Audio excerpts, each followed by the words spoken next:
কেমন আছিস বল? খুব ভালো। খুব ভালো। আমাদের এই যে মিষ্টি, এই যে আমি যখন ছিলাম তখন দেখে গেছি যে খুব সুন্দর সধবা, বিয়ে হয়নি তখন, ঠিক আছে, কুমারী ছিল।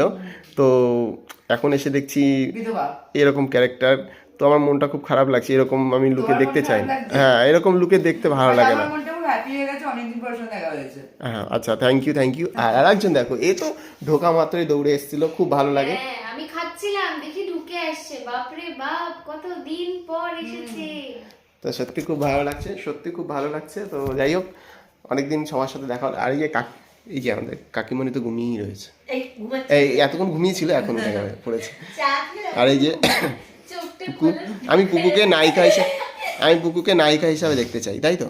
দেখবো তো একদিন, কোনো একদিন আমি দেখতেই চাই, কিন্তু নায়িকা হিসাবে। ও এমনি আমাদের হিরোইন, সবসময় আমরা মাথায় করে রাখি ওকে। কিছু লেগে ma'am ma'am ma'am Malaika ma'am Malaika ma'am. তো দেখো, আর এই আমার কিছু বক্তব্য নেই বিষয়, কারণ সত্যি তো তেমন ছোটই, আরো বড় হবে, আরো অনেক বড় বড় কাজ করবে, বড় বড় হিরোইন হবে ও। তো চলো, তো দেখা যাক কি হয়, তাই তো।